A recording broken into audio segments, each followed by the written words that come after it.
Yeah, it's the first full weekend of NFL preseason games. Let me just run through some bullet points for you. Raiders play Friday night in Seattle. Homecoming game.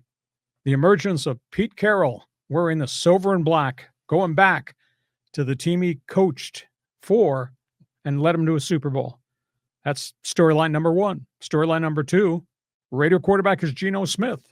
What did he do? He threw for 3,400 yards last year with Seattle. He really made them competitive, but now he's wearing the silver and black. Item three, really popular player in the Pacific Northwest, played at Boise State, Ashton Genty, makes his debut, number one draft pick of the Raiders.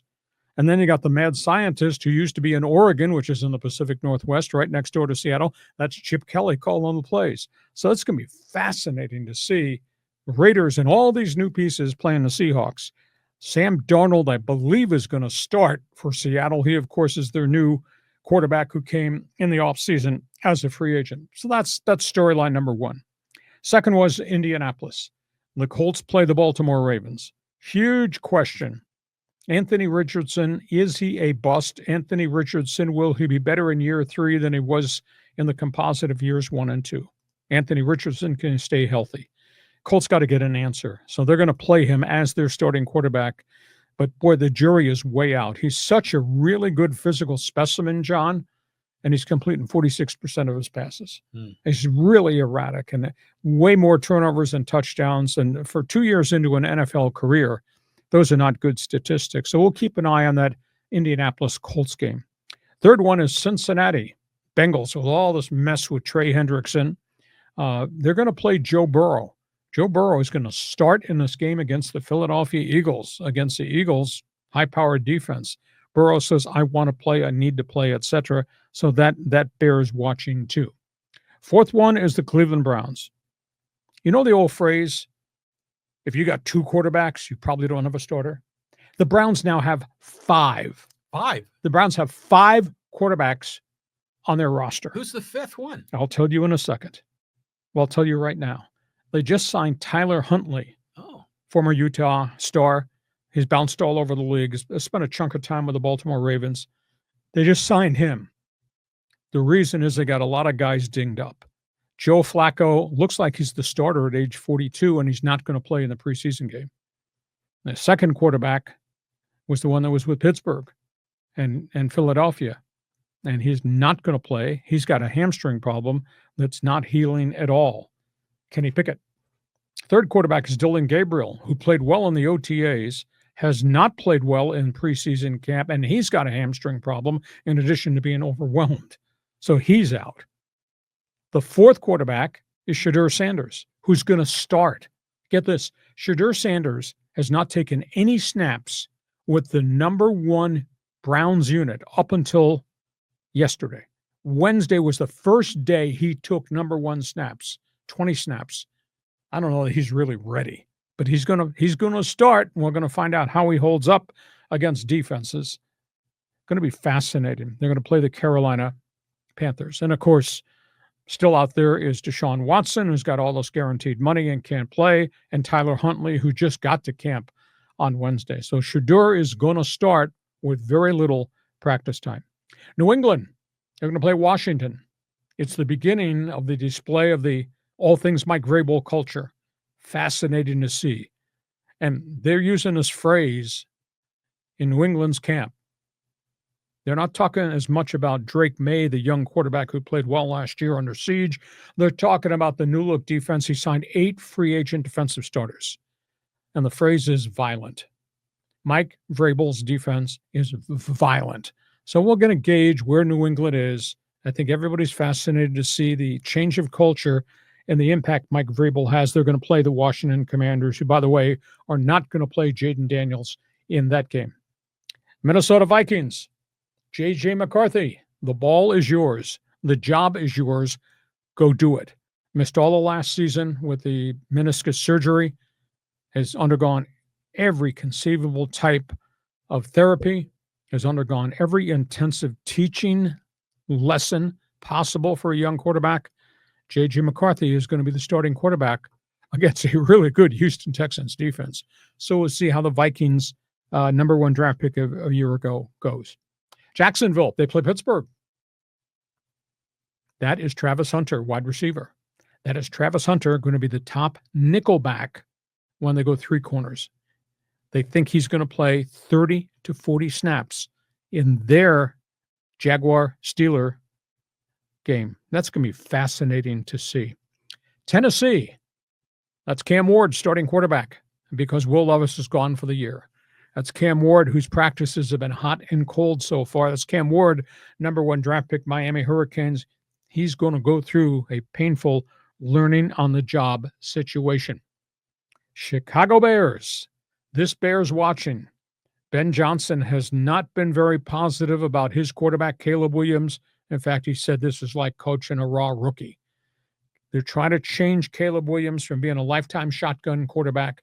He's got to play under center because they want to run the football some so they can have play action. And when he's gone under center, his ability to read defenses, his ability with his mechanics, his footwork, he's all screwed up. So Caleb Williams is going to play the Miami Dolphins, and they're going to put him under center to see how he holds up. So far, the reviews have not been very good. And then there's the Miami Dolphins situation where you got Tua, who wants to play, and now Tyreek Hill is hurt again. Got hurt yesterday.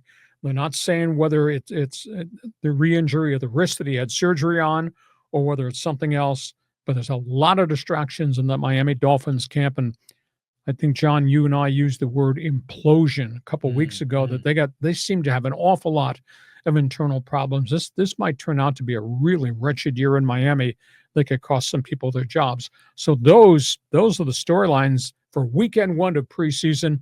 That's my just brief synopsis of things I'm going to be watching. Maybe you're going to watch too. So go ahead, cherry pick names, topics, hot stories that you want to pay attention to. Yeah, it's an interesting list up there. And you named a number of those young stars. You know, we're going to see them on the field, like Travis Hunter, I think, and Ashton Genty. And so I think this is going to be exciting, you know, get a little glimpse of them. You know, thank God the Browns aren't rolling out Joe Flacco. He doesn't need to prove anything, you know. So the guy that I want to talk about, though, is Caleb Williams. And, you know, he went to USC, you know, so, and he was at Oklahoma when my son was a student at Oklahoma. And so I kind of have this sort of weird connection with Caleb Williams, and I've always sort of rooted for the kid. And it was weird to me that he had so much trouble, you know, being under center, you know, like he had always been in the shotgun. And I just assumed that quarterbacks were reasonably trained on both. I can't imagine that would be that disruptive to him. You got to come to the line of scrimmage. You have to read the defense under center, which is closer to a lot of the line of scrimmage than being 7 yards back shotgun, where you get a much different perspective. You got to help with the line calls. And then there's the whole mechanics of the snap, the turn, if it's a handoff, the snap, your footwork dropping back, your snap of what do I see as I'm dropping back and where are my feet and where's my arm slot, and then the snap of reading my progressions while moving. It's just different than standing back there out of a shotgun formation. It's just, there's a lot of check marks you have to go through. And Ben Johnson, not happy at all. He says that Caleb Williams has just really struggled, quote, playing in traffic, which is what you're doing under center. And then you're moving in traffic. Only time will tell. But Ben Johnson says, we have to run the football. We're not going to expose him.